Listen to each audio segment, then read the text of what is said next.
you do the wrong way with the wrong intentions, I say quiet hiring is not going to work. And when I reflect back, I felt like, you know what, that was a wage theft. Why do you need to come back, right? Micromanagers are like, I need to literally watch. You got to understand the environment and see if there's something you can do, self-reflect. So by 90 days, I figured it out, self-reflected, what's working, what's not working. And the reality was completely different. If you Google whitening resume, a lot of people are concerned about it. If you want extra from me, what's in for me? I'm going to go somewhere that I am celebrated.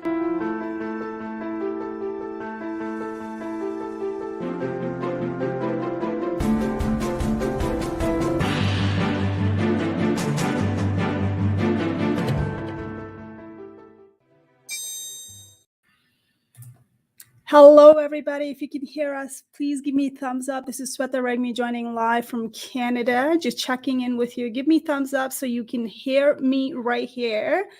So looking at the audience and audio live right now. Perfect, Marcia. Thank you so much for that, Malika. Anyone from Canada? Give me heart emojis. I got people from Canada here. That'd be awesome. We're going to talk about the data. It's all about data. I got a data nerd in the house, guys. Let's welcome him. Give him heart emojis. Let's introduce himself. Who are you, Joe? Let's talk about who are you, and then we'll go from there. Introduce yourself. Perfect. Thank you so much, Swetha, for having me on today. And yes, I am based in Canada, but I'm honored to have helped a number of professionals from around the world in the past couple of years. So my name is Joe Lyons-Rising. I'm the founder and chief empathy officer for a unique social enterprise called Data Gives Back, which I run and operate with my partner and wife, Carly Lyons-Rising. And we launched during the pandemic, which was a big career move like many of you are making. I left my corporate suit and tie behind in August 2020, where I was a director of insights and analytics for a large food company in Canada, and went out on my own. And we wanted to do something different. We wanted to help people with their careers and with their data analytics, but we wanted to help charities. So we donate 25% of our revenue to an amazing charity just north of Toronto called Season Center for Grieving Children. So our focus is helping the most number of grieving children that we can with our work. That's amazing. Housekeeping for the audience right here.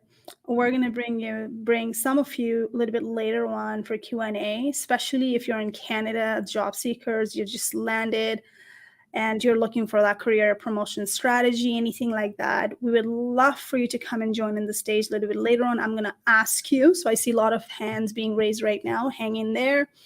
But the priority would be given to someone in Canada already and who's just going to be landing soon as well. All right, let's begin without wasting our time. Thanks for sharing that, because that's beautiful what you're doing. You're making impact, and you are also giving back to the community. Give him heart emojis, guys. Audience, I think he deserves that, right? Give him heart emojis. Yes. Amazing, great. So many people are tuning in right now from all around the world. Anyone from States, give me heart emojis. Anyone from States, US.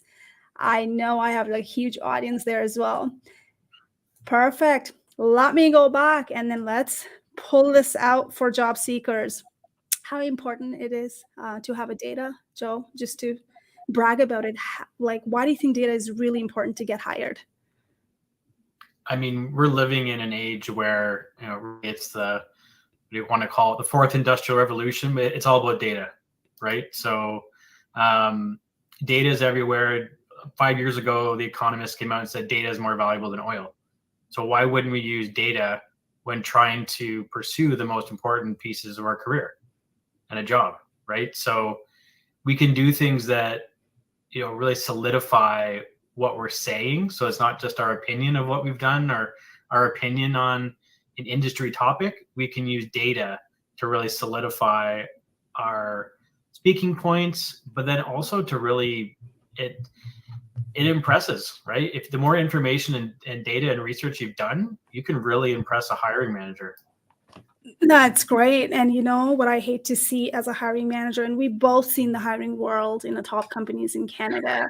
I'd hate to see things like, hey, I'm hardworking individual, I'm result oriented, I am detail oriented. I call that a fluff.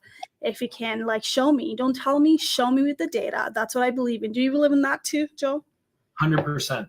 Perfect. That's it. And I think one of the few of the things we're going to talk about today is about that. Is about show, don't just tell. That's great. I'm glad that we're aligned on it. Coming from the hiring background, we know what we're talking about. Audience right there. We know. We've seen it all. All right. So, can you share some strategies for job seekers to quantify achievements on resumes and interviews, highlighting the role of data? What would be the strategies from your point of view? Definitely. And I would say this is one of the areas that you could really change your resume from, maybe getting passed over, and maybe not even getting to the hiring manager. An HR manager might not even be interested to pass it along. Is that you want to showcase your wins, right? You don't want to just go through the usual of, this is my role, these were my responsibilities. Anyone could list that was in that role. You want to point out what you did that was successful, and because the hiring manager will then think, oh wow, okay, they did that at that company. What if they did that with our company? So when you're listing your wins, you want to use as much quantifiable information as possible. Like, were you part of a team that drove an incremental $1 million in sales over a certain period of time? Or was there a 25% cost savings for a project that you work on? Those metrics, well, they can be tough to come by, are critical because they're quantifiable, and the hiring manager can then think about how they could apply those types of wins to their business. That is amazing. Do you have one example? Let's say, let's break it down a little bit in detail. Do you have one particular example of one data role that you are thinking of right now? What would you write as that person? Like, showcase the data with one bullet sample, let's say. Yeah. So, I mean, I help a lot of people in the sales, research insights, or marketing roles, a lot of the commercial roles.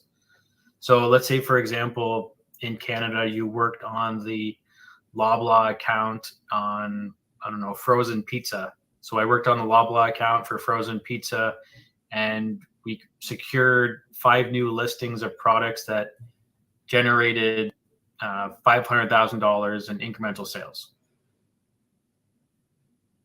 That's great. That's great. Audience right now listening to us in audio live. Did you like that data right there? He just gave you the data and the bullet point as well. So for interview, if you were supposed to go to interview for the similar role, how would you give me one bullet point, accomplishment point that you would talk about it? So, sorry, you want me to go ahead and just explain more about the bullet point? Yeah, let's say now you're invited because of whatever resume that you're putting it through. If you have more data, perfect. How would you talk about that during interview using the data? Yeah, so that's like the headline, right? Mhm. And that's great because that's what they're going to remember, right? Just remember that in an interview, there's a lot of information being spoken about, but when you bring in that quantified metric, that's what they're going to remember. But yes, explain the journey, explain how you got there. Most of the times, accomplishment like that wasn't done by one person, it's a team. And when you can explain that journey, maybe some of the challenges you overcame, the learnings, the development, because everything's not perfect, right? That's definitely not in business. That's why they need us to solve problems. So you can explain that journey, what you overcame, what you learned, and that also gives gives some indication of, beyond the data, how you developed, how you grew, and now you've kind of moved into maybe a higher level of leadership because of that. And the teamwork piece is important. Spell out who you're working with, like what other departments. That's what companies are looking for today, is how well you can work with others within your specific team, but regularly we're working with other functions across the entire business. That's great. And, we believe in something, and I think we are totally aligned on this one coming from the career industry. I do believe that for you to get that data, you got to align yourself with the targeted company you're targeting for to be relevant, right? So, leveraging primary research for the pre interview prep. The question for you would be like, can you give an example of how primary research can be used to gain industry insights and impress hiring manager? Because it starts from the research, right? Exactly. And I think this is actually a really unique point that not many candidates are doing today, because it does take more effort, but you can seriously stand out from other candidates. So primary research is, effectively research that you're collecting and analyzing yourself. What I typically recommend, let's say in a consumer packaged goods or FMCG retail type role, is go to the stores, right? If you're the company you're applying for makes ice cream, go to the stores where the ice cream is carried. Go take a look at the shelf, and then take notes of the research. How is their pricing? How is their promotions? Like the 4 P's of marketing. Where is the product placed? What does their competitive set look like? You're not, you don't need to do, I would say, the highest level of analytics, because you don't really have raw data. You don't have access to any of the sales data, but you're getting your observations and you're learning. And then what you're going to do is take that back when you get home. I would say go to a few different formats, like go to a discount store like a No Frills, go to a more conventional store, maybe like a Sobeys or a Loblaw or Metro, and then maybe another type of channel, maybe a warehouse like a Costco, and then just compare the insights, put together a couple slides, like 2 or 3 slides. And it's a great way to showcase your effort, because you went out and you did physical work to collect the data. You took time to think about it, and you might have just put some basic observations. It really goes a long way, and you can share that in the interview, either in person. You can print it out and share it, or you can send it as a PDF of a PowerPoint beforehand. That's great. And I wanted to add that that's beautiful what you said it. If you want to work there, feel it, just go and see how do they do the business. And I can relate to that. I came from the hiring world, but then I got laid off and I had to bounce back. And I thought that I knew it all. I thought that the industry I was working in, everyone has a similar KPIs, which is key performance indicator.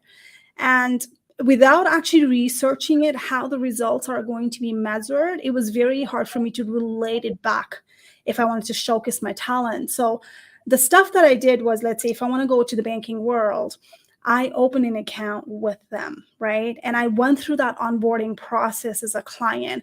I contacted their contact center to feel it, how the services are going to be delivered. What are the things I really liked? What are the things I feel like there's the areas of opportunities as a client? So I understood from that side, and I also understood how do they measure their success, customer satisfaction, employee engagement, right? Customer onboarding and stuff like that. I started to get a lot of things by researching it, and I put it all together on my resume, marketing plan. And then when the interview came in, I knew everything and I became very confident. So I can say there, hey, I'm a result-oriented person, but I'd rather talk about how am I a result-oriented person. So how I've done it. So let's say I increased the employee satisfaction from 72% to 82%. So like the 10% within 3 years, right? Those are the data I'm providing them. But that customer satisfaction scores might not matter to them if they're not even measuring the same way that we were measuring at the different industries. So you got to connect the dot when you're talking about data. Just give them the relevant data so it stands out and you feel like you're already part of team. See the tools. How are they measuring those data too? Have you worked on that tools? And these all information comes in, to Joe's point, is by researching it, understanding the journey of the customer, and it helps you stand out. Do you want to add anything on that, Joe? I mean, yeah, you hit some really great points, especially within an industry where I'm not as familiar with, because yes, there's different types of data available, but that process of trying to understand it from the end user, right, the consumer. So it's just like you were setting up the bank account. Mm-hmm. I worked primarily in food most of my career, so of course I go out and I buy their products, I try it, I cook it, I make some of the recipes that their marketing team came up with. I had an interview once, one of my final interviews with a VP of marketing, and I got to tell him about one of the recipes I made using their product.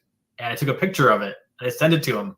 And so he loved it, right? He saw it was a passion, right? You're showcasing that you're not just interested to do the usual apply, interview, hope it works out. You're showing your passion for learning and kind of getting yourself submerged in the company and the brands. That is amazing, and I know that we both feel the same way when it comes to research. Where else can people find the data? I know that you don't have to go and visit, like, shop or open an account, but there are other things you can do to find the data as well to understand the process. So let's talk about that.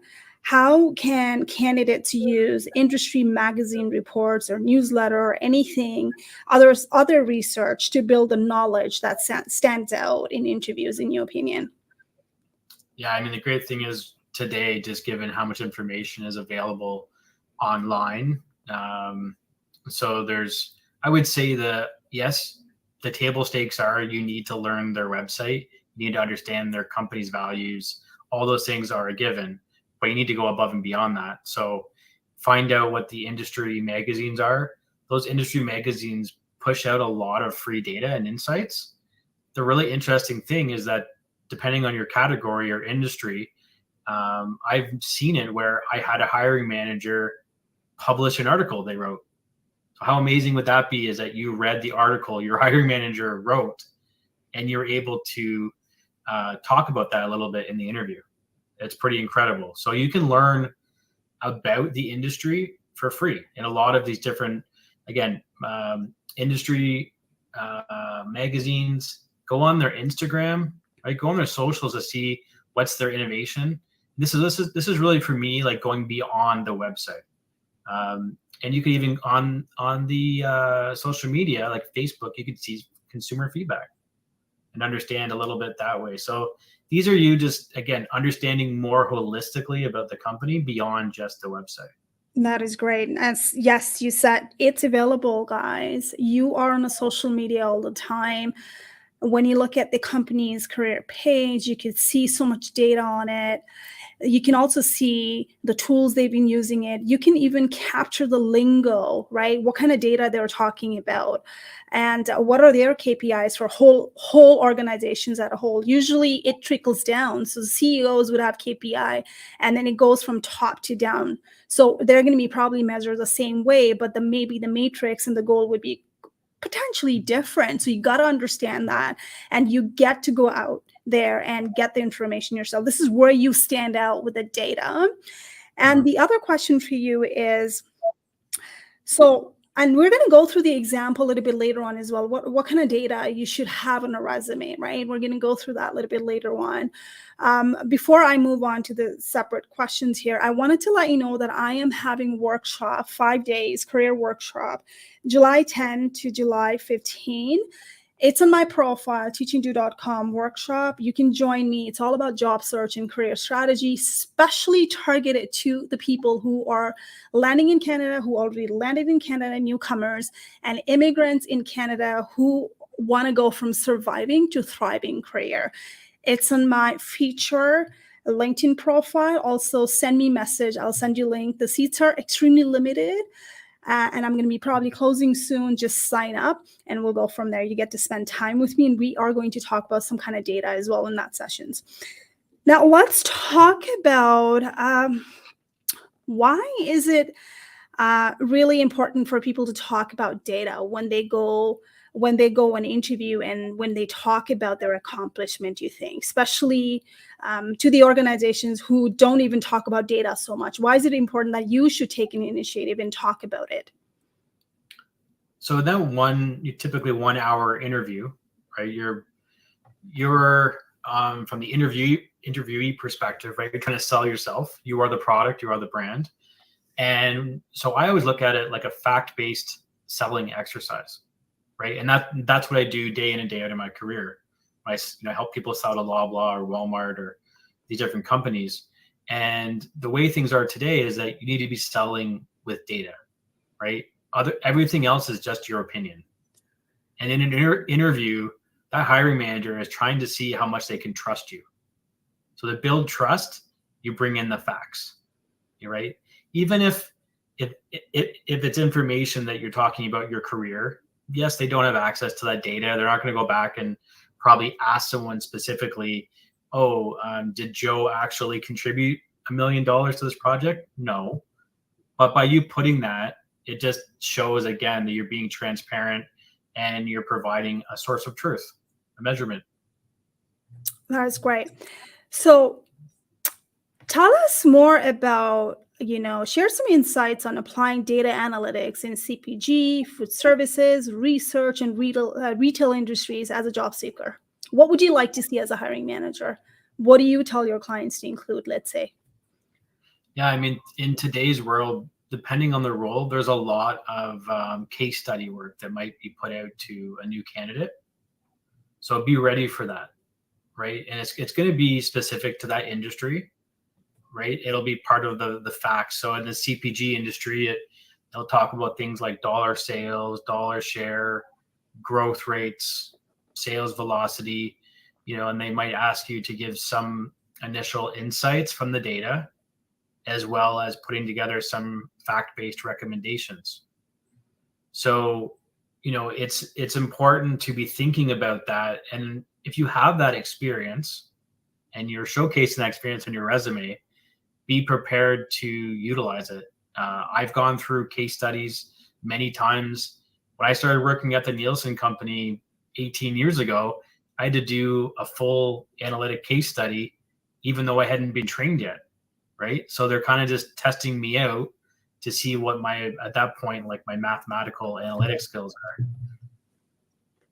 That's great. All right. So before I jump in and then start taking questions from the audience right there, one last question. Not all the accomplishment could be measured, right? Although we, as a person, we can always take it out. That's what we do for our clients.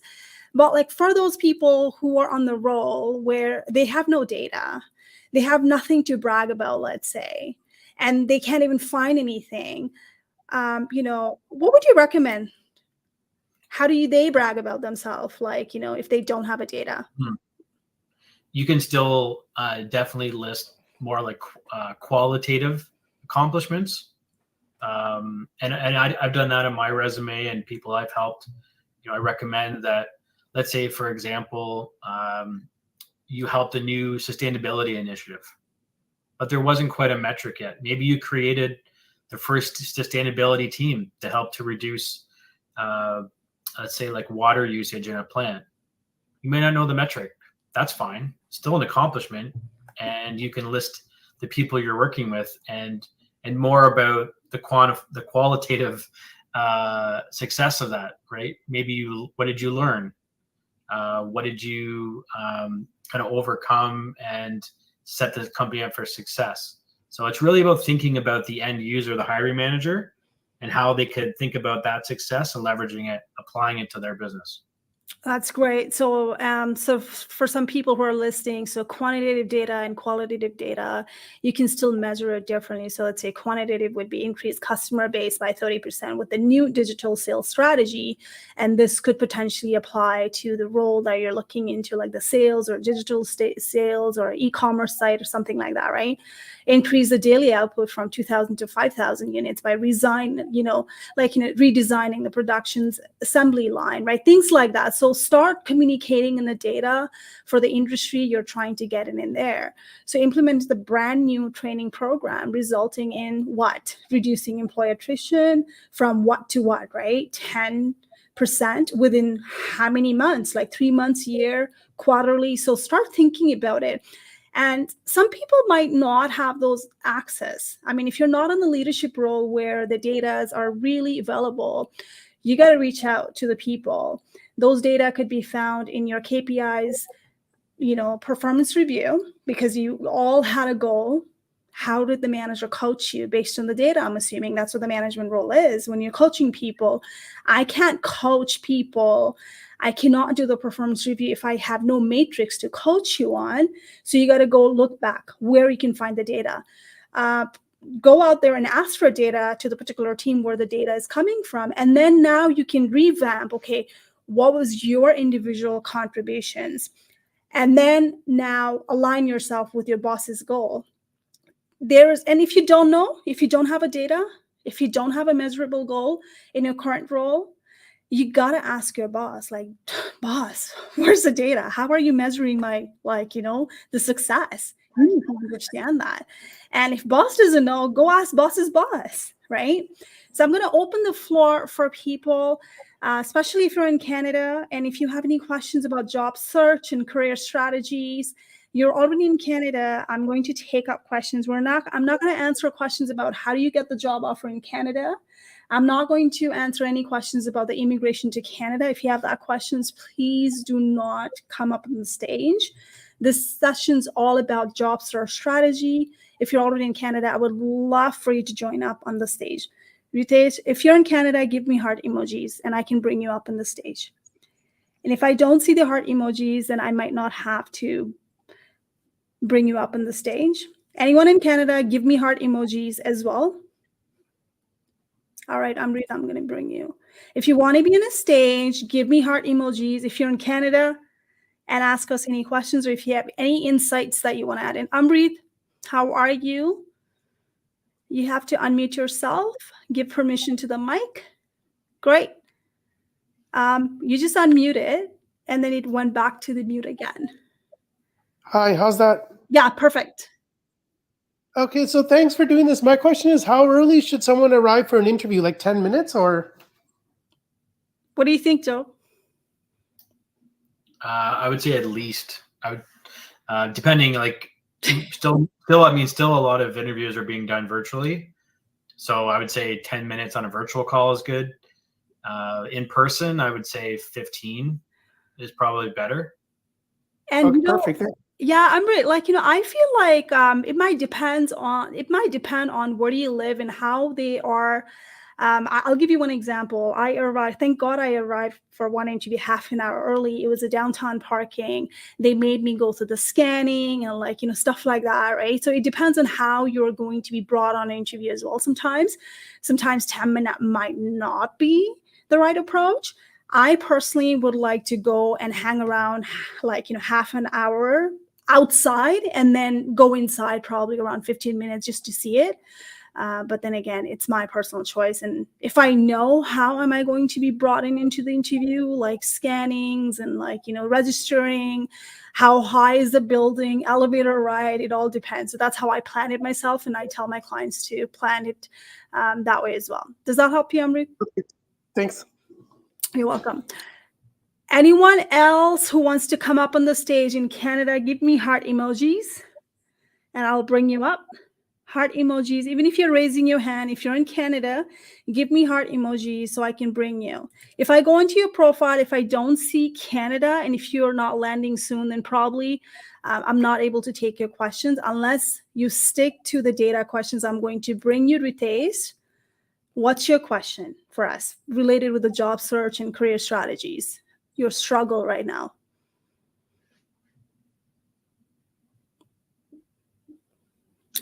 You need to unmute yourself, so I'm not sure. It's probably not going to work.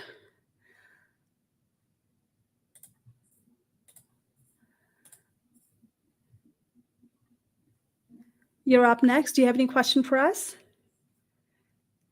So anyone who wants to come up on the stage, you have to unmute yourself. There's a permission that you have to give it. And if you're not able to, then I am not able to hear you either. Raheel, I'm going to close this stage, guys. If you're in Canada, just come up on the stage, 2 more minutes, and I'm going to close this up out of respect for the time for our guest. Raheel, what's your question for us?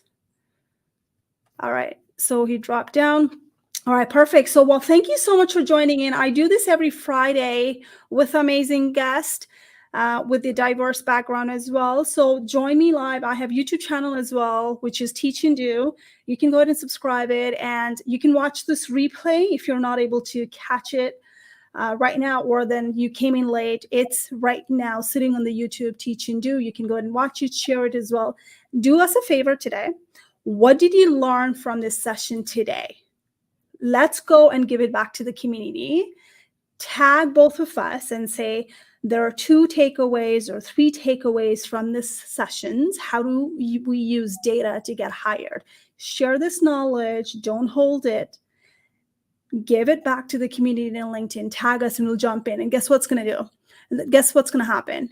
People, especially in Canada, if you're looking for a job, if you're not getting any exposure, my network will see your profile. You never know who's hiring, and Joe's going to have the similar network as well, and his people are going to see you as well. So that's how you get exposed, by sharing the knowledge.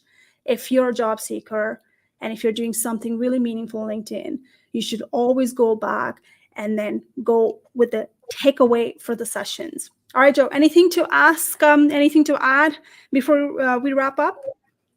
I would just say that if anyone wants to connect with me afterwards on LinkedIn to ask me any specific questions on data, CPG, food service, retail industry in Canada, I'm happy to connect. You can send me a DM. I do see a few of my existing clients and connections. Just want to thank everyone for joining today. And Swetha, thank you so much for having me on as your guest. All right, perfect. Thank you, everyone, for joining in. It would not have been possible without all of you coming in and hearing us.